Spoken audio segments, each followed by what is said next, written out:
नमस्कार, स्वागत है आपका हमारे खास कार्यक्रम शनि प्रदोष महिमा में। मैं हूं आपके साथ नंदिनी और हमारे साथ हैं ज्योतिषाचार्य पंडित के दुबे पद्मेश जी। पंडित जी, स्वागत है आपका। तो आज हम शनि प्रदोष की महिमा के बारे में बात करेंगे। ये तो प्रदोष व्रत का हिंदू सनातन धर्म में विशेष महत्व माना जाता है। कहा यह जाता है कि इस व्रत को करने से भगवान भोलेनाथ की कृपा प्राप्त होती है, हमारे सभी दुख दूर होते हैं, हमारी सभी मनोकामनाएं हैं वो पूरी होती हैं।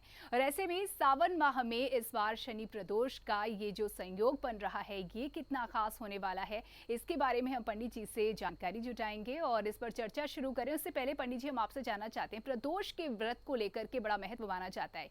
क्या कुछ ऐसा संयोग बनता है? क्यों प्रदोष का जो ये व्रत है, ये जो समय है, ये जो त्योहार मनाया जाता है, ये क्यों इतना महत्वपूर्ण हो जाता है? आखिर इस व्रत की महिमा क्या है? प्रदोष है क्या? जी। कालगणना का वो मुहूर्त जिनमें सर्वाधिक ऊर्जा को आप प्राप्त कर सकते हैं। जी।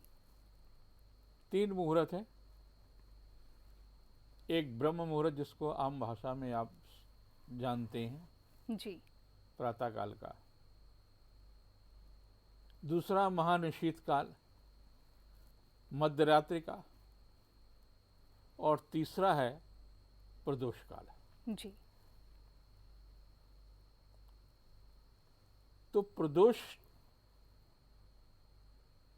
सूर्यास्त के 2 घड़ी बाद और 2 घड़ी पहले का जो कालखंड होता है वो प्रदोष होता है। जी। जी। अर्थात सूर्य अस्त के समय 24 मिनट पहले और 24 मिनट बाद का, यानी 48 मिनट का जो कालखंड होता है वो प्रदोष काल कहलाता है। जी। आप देखिए, उस समय सबसे ज्यादा दुर्घटनाएं, झगड़ा, विवाद होते हैं। जी, बिल्कुल सामान्य तौर पर ऐसा हम पाते हैं। बिल्कुल। ऋषियों ने उन सबसे बचने के लिए कि आप घर में रहेंगे, परमात्मा के नजदीक रहेंगे तो मन शांत रहेगा। जी। आप झगड़ा नहीं करेंगे, बाहर नहीं जाएंगे तो सड़क दुर्घटना या किसी प्रकार की दुर्घटना नहीं होगी। जी। तो कैसे हम मन रहें? तो प्रदोष काल भगवान शिव के उपासना का सबसे महत्वपूर्ण हिस्सा है। प्रदोष त्रयोदशी भगवान शिव की तिथि है। जी। उस दिन जब प्रदोष काल हो तो पुनः स्नान करें, भगवान शिव की आराधना करें। तो उस समय जो सबसे बड़ी चीज होती है, सबसे बड़ा महत्वपूर्ण होता है, वो उनके अंगरक्षक, उनसे उत्पत्ति हुई शक्तियां जी। वो आसपास होती है। वो हैं क्या? उनकी शक्तियां हैं क्या? जी। जी। उनकी शक्ति के रूप में भैरव है। जी। कितने भैरव होते? 64 भैरव, 64 भैरवी ये आसपास रहते हैं। और यही आसपास रह करके आपकी जो प्रार्थना है, आपकी जो कामना है, आपकी जो इच्छा है, वो आपकी पूर्ति करते हैं। शिव जी तो अपने ध्यान में और उनकी जो आराधना करता है तो वो गढ़ जो है, जी। जैसे प्रधानमंत्री हर एक में ऑर्डर नहीं करते, सचिव करते तब हम सारा काम। जी। होता उन्हीं की मर्जी से है, लेकिन डायरेक्ट नहीं। जी। सब जी। कुछ उनकी ही कृपा से होता जी। है। जी, बिल्कुल। भगवान शिव की ही कृपा से वो 64 + 64 आपकी मदद करते हैं। वो आपका कोई अहित नहीं करते। भैरव या भैरवी आपका अहित नहीं करते, जी। लेकिन वो लेते भी हैं आपसे। आखिर इसमें क्या लेते हैं? जी बिल्कुल, हम उन्हें क्या दे सकते हैं? आपको लगता है नंदिनी जी, जी। कल तक तो हमारी बहू बढ़िया रोटी हमको खिलाती थी, हमसे पूछ करके खाना बनाती थी, जी। कहीं भी जाती थी तो हमसे पूछ के जाती थी, रंग रूप में भी अच्छी है, जी। चरित्र में भी अच्छी है। जी जी। पता नहीं है पद्मेश जी, वो 2-3 महीने से मेरे साथ बड़ा खराब व्यवहार करने लगी है। किसी ने लगता कहीं कुछ करा तो नहीं दिया है, पता नहीं। उससे बोलेगी नहीं, बोलेगी तो बहुत खराब तरीके से, अपमानित तरीके से बोलती है। क्या बात है पंडित जी, कुछ भी करिए हमारी बहू को ठीक कर दीजिए। जी। या तो पंडित जी को उसको विधान पता हो तो ठीक कर देंगे, नहीं पता है तो कहेंगे भाई किसी ने उसको टुटका कर दिया। वास्तव में जिस बहू पर आपका अहंकार था, बहू के अंदर अहंकार आपने भर दिया। आपका अहंकार था। जी। प्रभु का बड़ा विचित्र खेल है, जिस चीज पर आपका अहंकार होता है वही अहंकार आपका तोड़ता है। आपको अगर सौंदर्य पर अहंकार है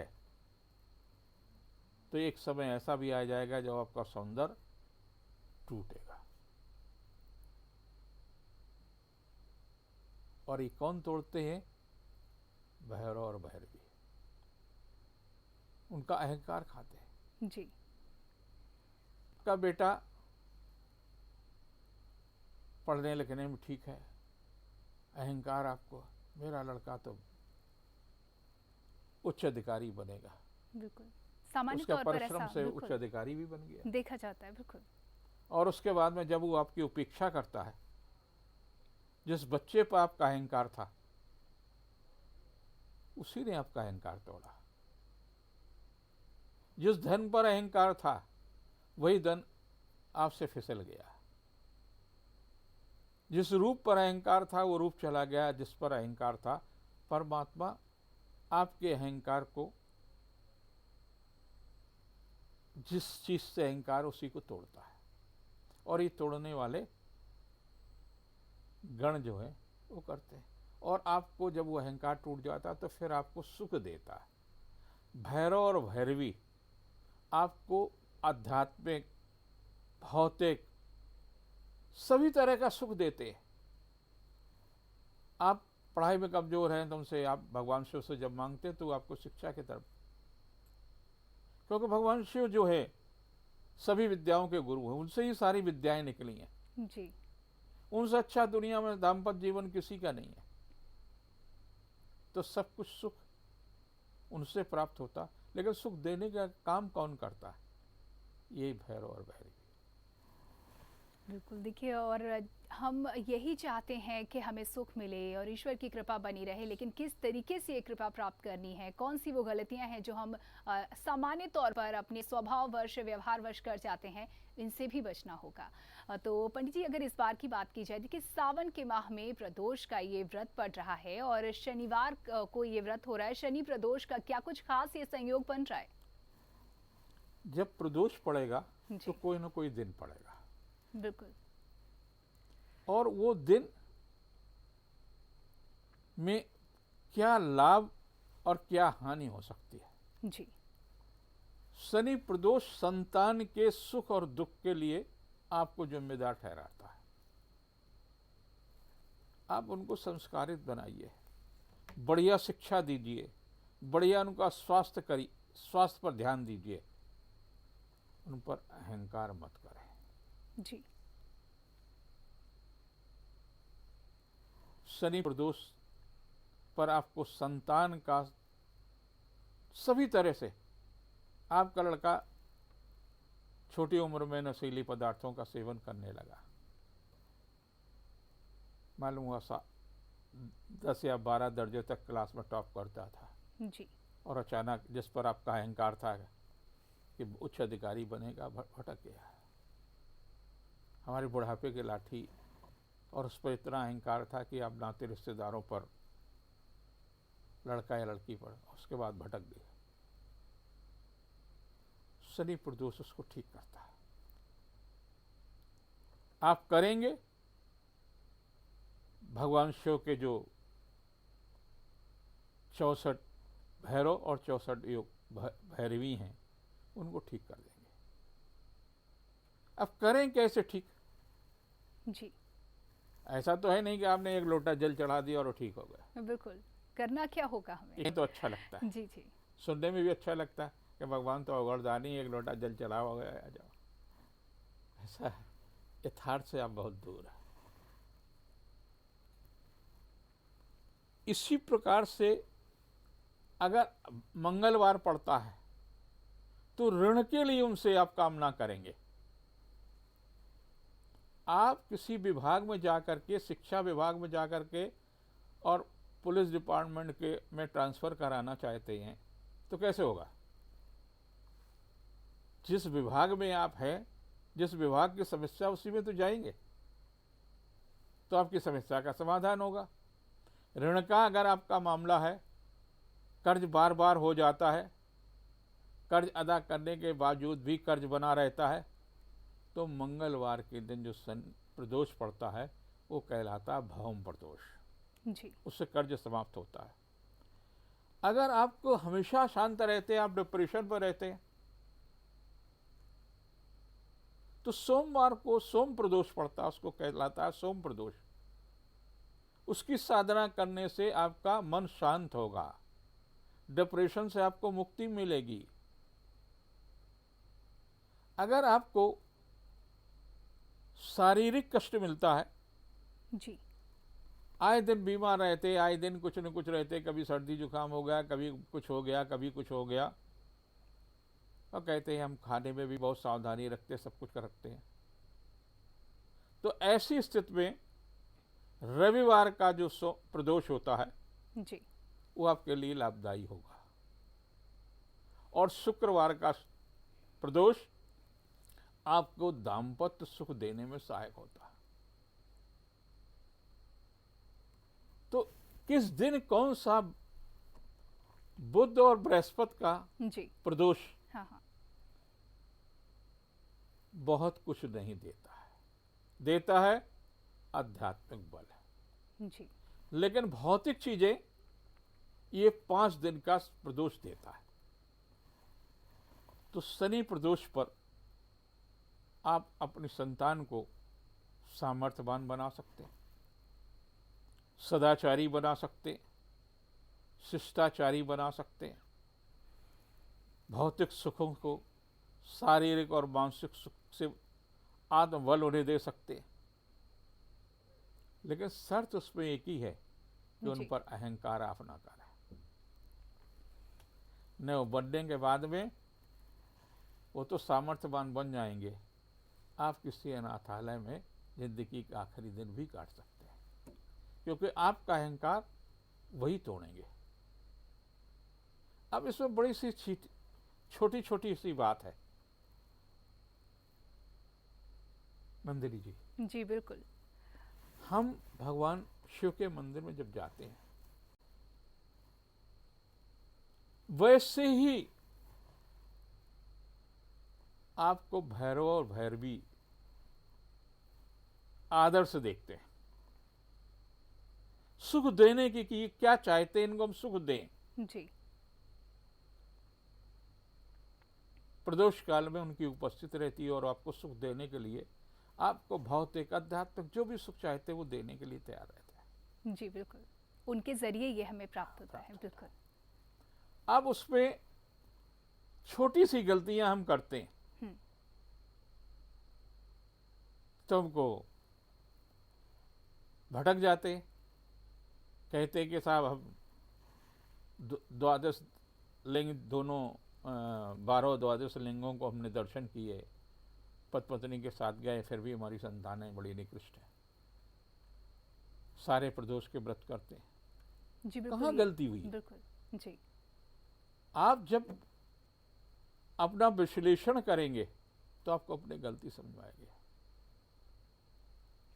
भगवान शिव की 3 परिक्रमा मानी जाती है जी कि 3 परिक्रमा होने से फल प्राप्त होगा, तब तक फल नहीं प्राप्त होता है 1 लोटा जल खाली चढ़ाने से।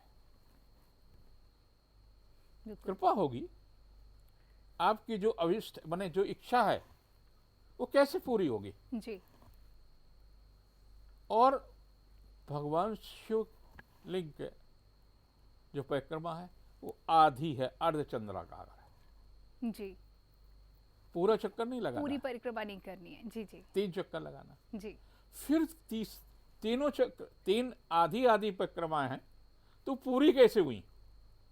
बिल्कुल, इसमें तो एक भी परिक्रमा पूरी नहीं हुई। जी लेकिन उनको तीनों को पूरी माना जाता है।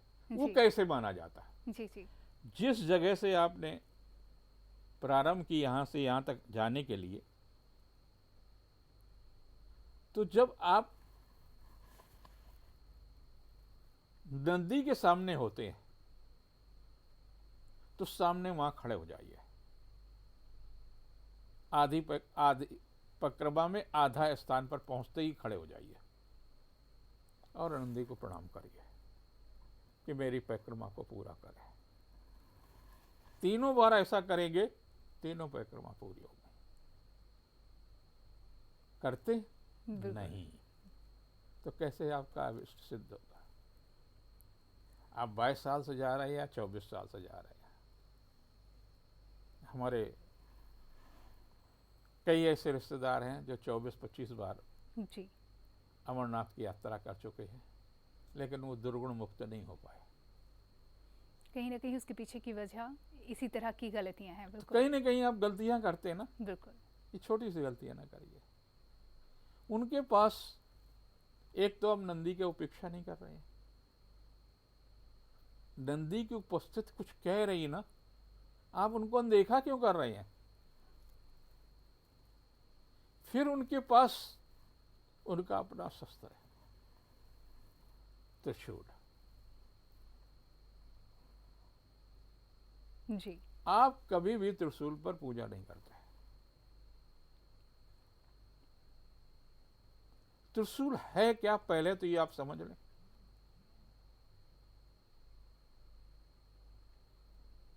एक कालखंड ऐसा था जब सूर्य की का ताप धरती जी को जला दे रहा था। धरती पर रहना बड़ा मुश्किल था। देव ने विष्णु से प्रार्थना की, ब्रह्मा जी से प्रार्थना की, महेश जी से प्रार्थना की। विश्वकर्मा जी ने उनके आभा मंडल का जो भीषण ताप उत्पन्न करने वाला था उस हिस्से को काटा और काट करके 2 यंत्र बनाए जिनमें कोबाल्ट बम जैसी ताकत है, ऊर्जा है। जी एक बना चक्र और दूसरा बना त्रिशूल। तो आप सोच ली कितनी ताकत है। जी वो अपार ऊर्जा का केंद्र बिंदु है। उस पर आप केवल और केवल माला चढ़ा दीजिए। जी 3 बेलपत्र, उसके 3 हिस्से हैं, तीनों पर एक एक बेलपत्र चढ़ा दीजिए और एक बेलपत्र लेकर के माथे पर लगा करके घर लेते आइए। जब आप किसी कार्य के लिए, जिस कार्य के लिए आपने कामना की है, जेब में रख करके उस कार्य के लिए जाएंगे तो भैरव भैरवी की प्रयास होगा कि वो कार्य आपका संपूर्ण हो। बिल्कुल। देखिए, बिल्कुल शिव की कृपा प्राप्त करने की पूरी विधि है। विधान के साथ आप इस विधि का पालन करें तो शिव की कृपा होगी। भगवान भोले हैं, लेकिन जो विधि है उसको अगर आप पूरी करेंगे तो बहुत ही जल्दी आपको भोलेनाथ की संपूर्ण कृपा प्राप्त होगी। पंडित जी, क्योंकि विधि की अगर बातें हो रही है, प्रदोष व्रत के लिए पूजन विधि में क्या कुछ खास ऐसी बातें हैं जिससे खास तौर पर भोलेनाथ को प्रसन्न किया जा सकता है? स्नान उनका मैंने एक दिन पहले ही कहा था जी ये शिवलिंग है क्या, जी जी उसकी गर्माहट से धरती गर्म है।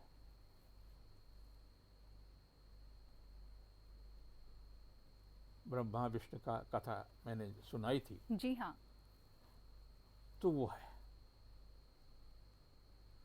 तो वो सबसे ज्यादा अभिषेक, उनका अभिषेक है क्या और क्यों हम करें, जी हमें करने से क्या लाभ है, ये भी एक प्रश्न है। बिल्कुल। आप उन पर 4 बार जल चढ़ाइए। 4 बार का महत्व भी मैं चाहूंगी कि आप हाँ। जी जी बहुत अच्छा। आज तो आपकी जो है बुद्धि जो है बहुत अच्छी, और हमारे दर्शकों को सब कुछ उगलवा करके देने में लगी हुई है। जिससे कुछ छूट ना जाए। दाती हैं आज आप। जी जैसे दाता धन्यवाद होता पंडित वैसे जी, दाती हैं। बहुत बहुत धन्यवाद पंडित जी। हमारे 4 पुरुषार्थ हैं। हम्म, हिंदू धर्म में 4 पुरुषार्थ माने गए, काम, अर्थ, धर्म और मोक्ष। जी इनका अंतिम हिस्सा हर हिंदू चाहता कि हमको मोक्ष प्राप्त हो। भगवत कृपा जब तक नहीं होगी तब तक मोक्ष नहीं प्राप्त होगा। तो हम भटकते कहाँ हैं? या तो अर्थ के पीछे या काम के पीछे।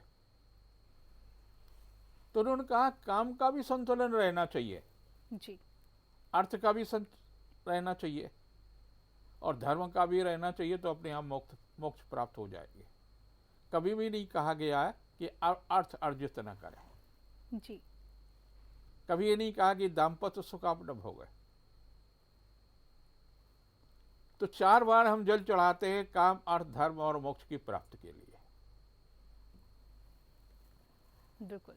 उसके बाद में फिर हम दूध चढ़ाते, कच्चा दूध गाय का। जी अब यहां आपको देखने की जरूरत है कि क्या चढ़ाते हैं और क्यों चढ़ाते हैं। जी फिर हम 4 बार जल चढ़ाते, फिर हम 4 बार दही चढ़ाते, जी फिर 4 बार जल चढ़ाते, फिर 4 बार हम घृत चढ़ाते, फिर 4 बार जल चढ़ाते, और उसके बाद में हम शहद चढ़ाते, मधु, और फिर जल चढ़ाते, फिर शर्करा चढ़ाते, मन शक्कर, जी और फिर उसको साफ कर लेते शक्कर से, फिर जल चढ़ाते, फिर पंचामृत चढ़ाते हैं। इन 5 चीज़ों को बना करके फिर हम उसको स्वच्छ जल से साफ करते हैं। ये आपका पूरा अभिषेक हो गया। जी भगवान अभिषेक को बहुत प्रिय है। अब इसमें आप देखिए कि सभी वस्तुएं प्रकृति से जुड़ी हुई हैं। जी जी जल प्रकृति का, दूध गाय का, दही गाय का, वो काहे से उत्पन्न है? वो चारा खा करके आपको दे रही है। जी चारा काहे का? हरियाली का, जिसमें तमाम विषाले कीटाणु हो सकते हैं, तमाम सारी सब चीजें हो सकती हैं। उस दूध का हम दूध से बनी वस्तुओं का चतुर्मास में परित्याग कर देते हैं, क्योंकि वो आपको कफ पित्त वायु में वृद्धि करेगा, शरीर का हानि पहुंचाएगा। इस कारण से छोड़ देते थे। जी तो अब भगवान शिव ने कहा कि हमारे ऊपर चढ़ाइए। हमने तो विष भी पिया है, जी इस विष का क्या असर होगा? और वो उन्होंने केवल और केवल धरती को बचाने के लिए हमेशा वो चीजें स्वीकार की, जैसे उनके पास सर्प है। जी जी अब सर्प उनका श्रृंगार है, आप उससे डरते हैं। आपको अगर डस लिया उसका विष का, फिर क्या होगा वो बेहतर आप जानते हैं। उन पर हम धतूरा चढ़ाते, आपने धतूरा खा लिया क्रोध में, परिणाम जानते हैं। क्या बिल्कुल, परिणाम होगा? बिल्कुल परिणाम कुल मिलाकर के दुखद है। तो वो तमाम सारी चीजें प्रकृति की जो आप नहीं खा सकते, जिनको जीव जंतुओं को नहीं खिला सकते हैं, गाय हमको नहीं खिला सकते, इनको नहीं खिला सकते, वो भगवान शिव को अर्पित कर देते हैं और बदले में देते हैं आशीर्वाद। उनके जो भैरव और भैरवी हैं वो आपको देते हैं सुख, काम का, अर्थ का, धर्म का, मोक्ष का, और वही माध्यम है शिवलोक प्राप्त करने का। बिल्कुल। देखिए, अद्भुत जानकारियां पंडित जी से प्राप्त हो रही हैं। ये सिलसिला आगे भी जारी रहेगा, लेकिन यहाँ वक्त है एक ब्रेक का। जल्द लौटेंगे, कहीं मत जाइएगा।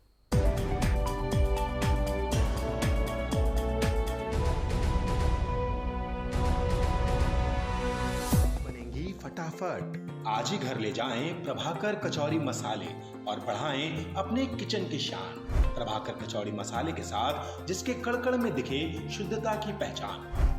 हमारे अन्य प्रसिद्ध उत्पाद भरवा सब्जी मसाला, अचारी आलू मसाला, काला नमक पिसा, सेंधा नमक शुद्ध, जलजीरा मसाला, बुकनू हाजमी। आपके स्वास्थ्य के सजग प्रहरी प्रभाकर मसाले। यूपी में ब्राइडल क्वालिटी और लेटेस्ट वैरायटी देने के बाद अब अंकित साड़ीज लाए हैं लेडीज वेयर के साथ मेंस वेयर की शानदार range, ethnic wear, Indo western sherwani, designer कुर्ते, सूटिंग शर्टिंग। उत्सव आपका, कलेक्शन हमारा। अंकित साड़ीज आएं और अपने उत्सवों के लिए संपूर्ण रेंज पाएं, वो भी होलसेल रेट में। वेडिंग के latest collection, bridal lehenga, gown, party wear sarees, salwar suit. Ankit Sarees, P road, Generalganj, Kanpur. नई ब्रांच 255 पनकी रोड, कल्याणपुर। शैतानियाँ थोड़ी होने दो।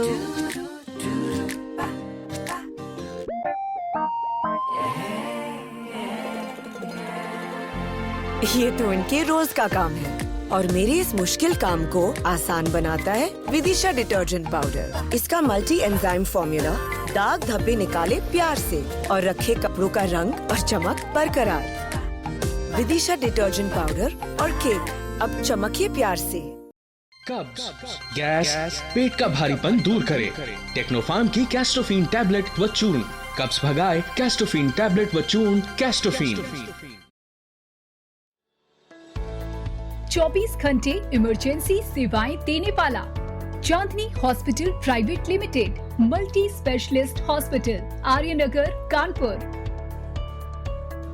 हॉस्पिटल की ओर से संचालित Chandni school of nursing and paramedical center व चांदनी कॉलेज ऑफ नर्सिंग, यहाँ कुशल निर्देशन में तैयार किया जाता है पैरामेडिकल और nursing staff.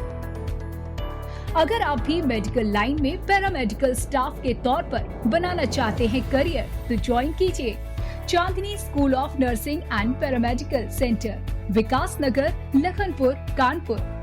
Chandni colleges of nursing, Basausi, Ramabai Nagar, Kanpur.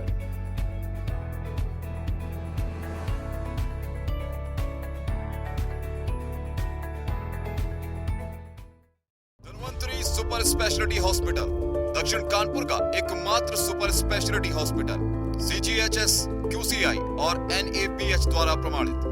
दक्षिण कानपुर में सभी तरह के विशेषज्ञों से सुसज्जित एकमात्र super speciality OPD, round the clock critical care expert द्वारा कवरेज एवं अत्याधुनिक मशीनों से लैस ICU। कानपुर के एकमात्र विश्व स्तरीय super speciality fully SS modular OT, सभी प्रकार के कैंसर का विश्व स्तरीय इलाज। मेहरोत्रा डेंटल की 2 branch, Mehrotra super speciality dental clinic, G2 Ratandham apartment, MacRobertganj, Kanpur. Mehrotra hitech dental center, G1 Ratan Ashish apartment, next to Sindhi colony, gate number 1, Shastri Nagar, Kanpur. Dental treatment by super specialist MDS doctor, hitech implant, laser, root canal treatment, teeth whitening, cosmetic, orthodontic braces treatment and children dentistry center.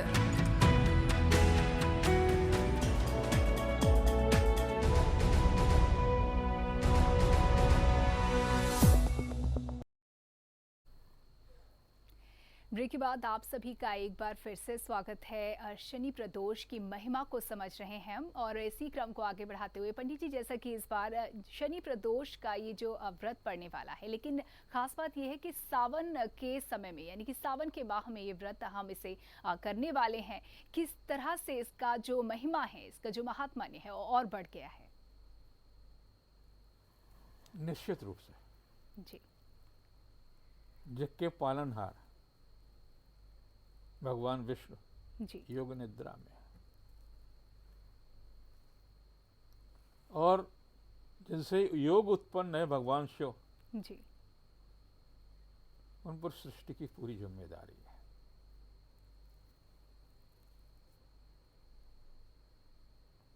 ऐसे में उनकी उपासना, उनकी निकटता हमारे लिए बहुत ही आवश्यक है। जी आज मन की यह शांति है। आपके पास धन तो है, रोटी नहीं खा सकते हैं, बढ़िया सा मिष्ठान नहीं खा सकते हैं, इंसुलिन लगवा रहे हैं, बिल्कुल ठीक। इतनी ढेर सारी दवाइयां खा रहे हैं, क्यों? कहीं न कहीं तो आपसे भूल हुई है ना। बिल्कुल। और जब आप अस्वस्थ हो गए हैं, आपके 2 या 3 पुत्र हैं, प्रायः देखा गया कि वो देखते हैं कौन केयर करे। जी अभी मैं शहर के कुछ दिन पहले एक परिवार में बैठा था, जिन्होंने अपना सारा साम्राज्य उनके कठिन परिश्रम से उत्पन्न बना था।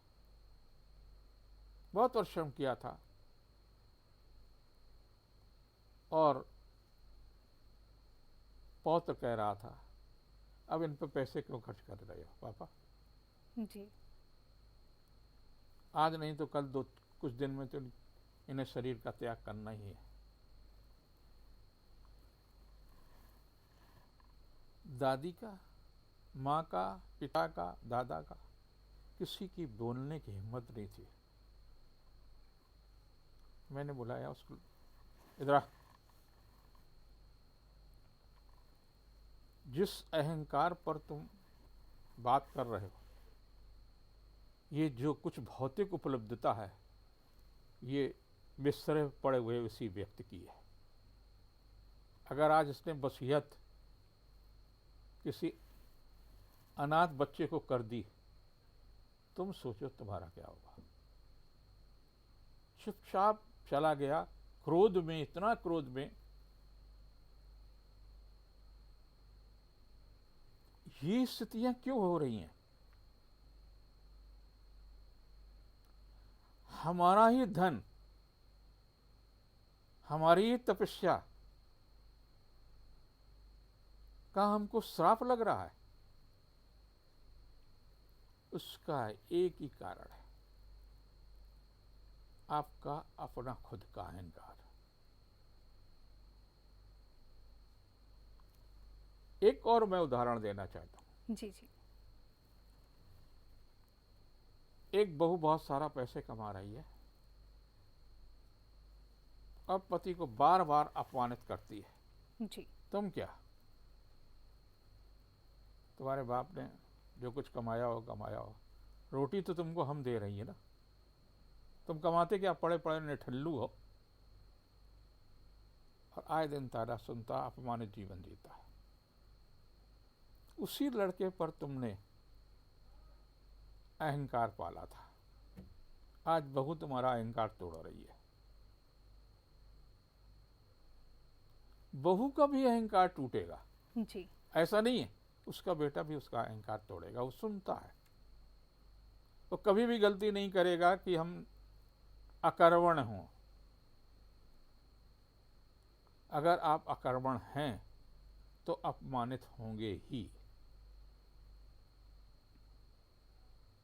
तो अपने आप को सुधार करिए।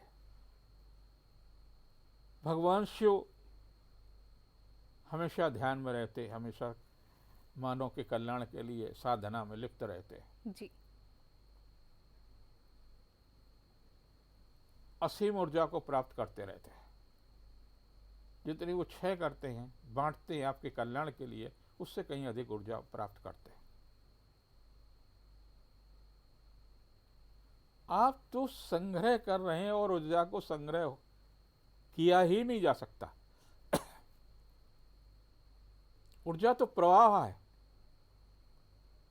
आप उसको अगर वितरित नहीं करेंगे तो अपने आप निकल जाएगी जी। आप उसको संग्रह नहीं कर सकते। जब संग्रह करने का विधान ही नहीं है तो आप कैसे संग्रह कर रहे हैं? भगवान शिव के शरण में जाइए और भगवान शिव का अध्ययन करिए। महीने में 2 प्रदोष पड़ते हैं जी। एक कृष्ण पक्ष का, एक शुक्ल पक्ष का। और आप तो भाग्यशाली हैं कि ये 15 तारीख को शनि प्रदोष पड़ रहा है कृष्ण पक्ष का, लेकिन उसके तत्काल अधिक मास, जिसे पुरुषोत्तम का मास कहा जाता है, पुरुषोत्तम माने सर्वश्रेष्ठ महीना जी। जो 4 वर्ष में पड़ता है। कुछ लोग उसे मलमास भी कहते हैं। भगवान कृष्ण ने वेद व्यास के माध्यम से पुरुषोत्तम आत्मा की बहुत ही महिमा गाई है। वो दो प्रदोष उसमें पड़ेंगे। उसका पूर्ण, उसका फल, अभिष्ट सिद्धि 24 गुना बताई गई है। आप करना प्रारंभ करें। आपके तमाम प्रकार के गृह कलह, पारिवारिक अशांति, तमाम प्रकार के। अभी एक सज्जन कल मेरे पास बैठे हुए थे। उन्होंने कहा कि गुरुदेव, हम कहीं गए हुए थे, हमको एक मंत्र दिया गया, मंत्र शुद्ध था जी। मैं 1.5 वर्ष से उस मंत्र का जप कर रहा हूं और उस मंत्र को जप करने का भगवान शिव का ही मंत्र था। तो मेरे घर में बड़ी अशांति आ गई है।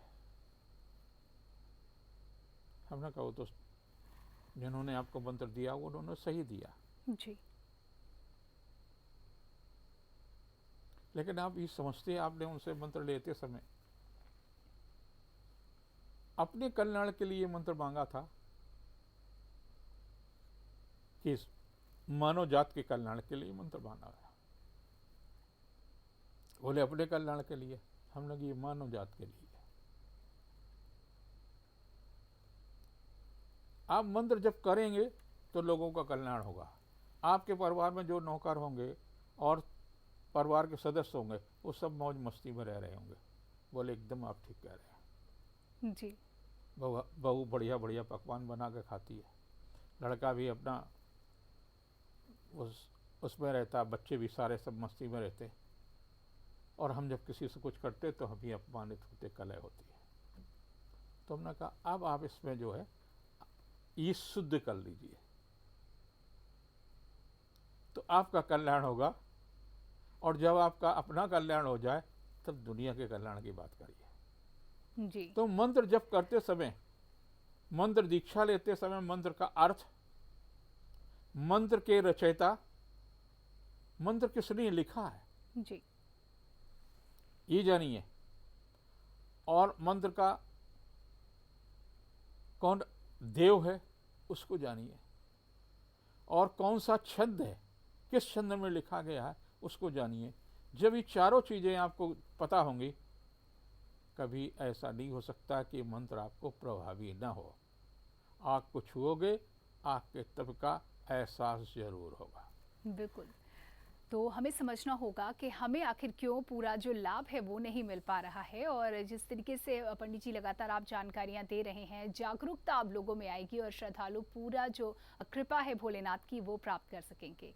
देखिए, जो साधक है हमारे, उनको जो चाहते हैं वो कहते हैं ना कि अप्राप्त की प्राप्ति देते हैं भोलेनाथ। जो भी यानी कि आपकी कामना है वो आपकी ज़रूर पूरी होगी यदि आप भोलेनाथ को प्रसन्न करते हैं। तो कुछ ऐसे खास उपाय इस शनि प्रदोष के दिन आप हमारे श्रद्धालुओं को, दर्शकों को बताएंगे जिससे अप्राप्त की प्राप्ति हो सके। जो उनकी परिक्रमा है जी वो ठीक से करिए। जी जी 3 परिक्रमा है और तीनों को कैसे करना मैंने जो बताया है जी हाँ उस पद्धति से ही केवल करिए। और अपने कल्याण के लिए करना है नमः शिवाय नमः शिवाय नमः शिवाय का जप करिए। और संसार के कल्याण के लिए करना है तो जोर जोर से बोलिए ओम नमः शिवाय ओम नमः जी। शिवाय ओम नमः शिवाय। और नमः शिवाय जब बोलना है तो आप बोलेंगे कान सुनेंगे। जी जी तो ये फ़र्क है, ये बारीक फ़र्क है जो कि बहुत सारे लोग नहीं समझते हैं, लेकिन दोनों का ही अलग अलग महत्व है। आपको समझना होगा को आपको क्या चाहिए और कब क्या करना है। पंडित जी, अगर भोलेनाथ को भोग लगाकर प्रसन्न करने की इच्छा हो तो कौन सा भोग आप लगाने की सलाह देंगे? जो आप खाते हैं वो सब लगा सकते हैं। जी हम बड़ी चीजें अपने साथ अन्याय करते हैं। पढ़ा है मैंने और सुना भी है कि मीरा को बहुत ही राणा ने, उस समय तत्कालीन राजा उनके परिवार के मुखिया ने जी विष भेजा। उन्होंने भगवान शिव को अर्पित किया, भोग लगाया जी और प्रसाद के रूप में ग्रहण कर लिया। विष अमृत हो गया। मीरा आज भी 500 से अधिक वर्षों पहले वो पैदा हुई। जी हम आज उनकी यहाँ चर्चा कर रहे हैं। बिल्कुल, और उनकी भक्ति को आज भी नमन करते तो हैं। आप जो भी पदार्थ खा रहे हैं, पदार्थ जल है, चाय है, जो भी आप पी रहे हैं, उनको अर्पित करके खाइए। जी फलदायी होगा, वो आपका प्रसाद हो जाएगा। फिर आपके लिए वो भोजन नहीं होगा, रोटी नहीं होगी, वो प्रसाद होगा। जी और प्रसाद फलदायी होता। आप अपना रोज का रोज कहीं भी, भगवान मंदिर में ही मिलेंगे ऐसा नहीं है, जहाँ भी आप होंगे वहाँ मिल जाएंगे, वहीं आप लगा ली भोजन। आप होटल में, हमको तो कई बार लोग मजाक भी उड़ाते हैं, हमारे साथ के भी लोग। हम अगर जहाज में भी हैं, लंबी यात्रा है, तो वहाँ भी भगवान को भोग लगाते हैं। और जो जी जूठे पात्र होते हैं वो एयर हॉस्टेस के हाथ में मैं कभी नहीं देता, वो जी। जो बैग लेके आती उसी में हम डाल देते। वो कहती आप दे दीजिए ना बाबा। जी हम लोग नहीं बेटी, हम लड़कियों से अपने जूठे बर्तन कभी भी नहीं देते, न घर में दिए और तो जिंदगी के उत्तरार्ध में। बिल्कुल। देखिए, बहुत मुश्किल होता है कभी कभी, अब मालूम होते हुए भी घर में तो एक बार को नियमों का पालन किया जा सकता है, लेकिन बाहर हम इसे असंभव मानते हैं। लेकिन देखिए, आपने उदाहरण दिया, मुझे लगता है बहुत सारे लोगों के लिए प्रेरणादायक होगा और इससे उनको प्रेरणा मिलेगी। देखिए, अगर इस बार की बात की जाए, भगवान भोलेनाथ को हम सभी प्रसन्न करना चाहते हैं, लेकिन अगर सावन का सोमवार भी अगले ही दिन पड़ रहा है, तो ये प्रथम सावन का सोमवार होगा, क्या कुछ खास महिमा इसकी इस बार आप पा रहे हैं? प्रदोष जैसा होता है, जी जी शक्तिशाली होता है, बलशाली होता है। जी आपको मानसिक शांति, उन लोगों को जरूर जो मानसिक रूप से अशांत रहते हैं, जिनके घर में कलह रहती है, तनाव रहता है, टूटन रहती है, जी वो आपके आंखों से, आपके चेहरे से पढ़ा जा सकता है। अगर उससे आपको बचना है तो सोमवार का व्रत जरूर करें। और उसमें तो आप, कई लोग क्या होते हैं कि दिन भर पकवान खाते रहते हैं, जी व्रत का व्रत और वो पकवानों की लंबी भगवान लिस्ट होती शिव है। जी जी को तो अर्पित ही नहीं करते। जी जी बड़ी बढ़िया सी पकौड़ी बनी है, साबूदाना की बनी है, पता नहीं किसी किसकी कूटो की आटा की बनी, शुरू। तो आप अपना सब कुछ खाइए, लेकिन इतना गरिष्ठ मत खाइए, क्योंकि इसमें ये कहा गया ना कि सावन भादौ कुंवार कार्तिक, ये 4 महीनों में कफ पित्त वायु, मतलब पेट खराब होगा और तमाम प्रकार की बीमारियां हो सकती हैं। तो गरिष्ठ कम से कम खाएं। और जी। क्या कहा गया, फलाहार, फल का आहार दिन में आप कर सकते हैं, जो भी प्रसाद के रूप में भगवान को अर्पित करके। और शाम को प्रदोष काल के बाद में इसे नक्त व्रत कहते हैं। नक्त व्रत का मतलब एक समय आप भोजन कर सकते हैं। जी। आकाश में जैसे आपको तारा दिखाई दे, आपका व्रत समाप्त हो गया। आप कुछ लोग पराठे खाते हैं, कुछ लोग कुछ खाते हैं, जैसा आपको सुविधा हो जी, उस तरह से आप करिए। आप पर भगवान भोलेनाथ कृपालु हो।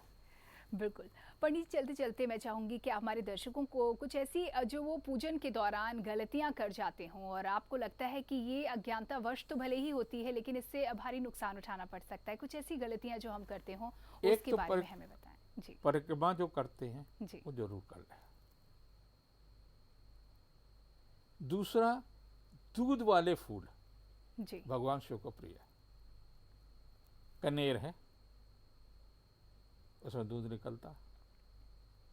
जी श्वेतार्क है, वैसे तो आर्क धतूरे या तो सब में दूध निकलता है, जी जी खास तो आर्क में, उसको करिए तो सूर्य जैसा तेज प्राप्त होता है। आप उनको चढ़ाइए ना। आप 3-4 दिन पहले के फूल तोड़ करके रख लेते हैं और चढ़ा लेते हैं।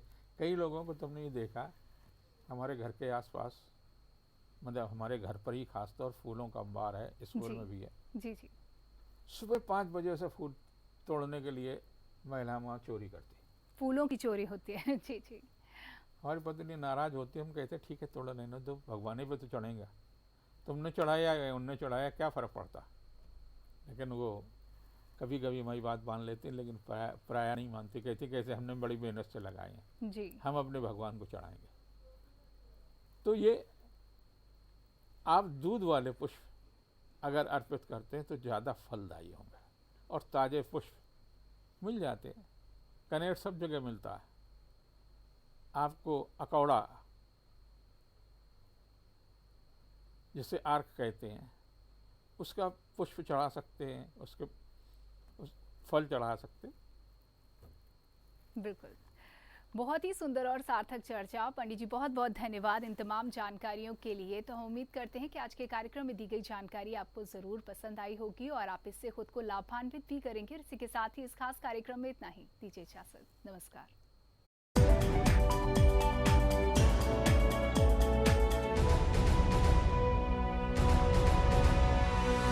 मेहरोत्रा डेंटल की 2 ब्रांच, मेहरोत्रा सुपर स्पेशल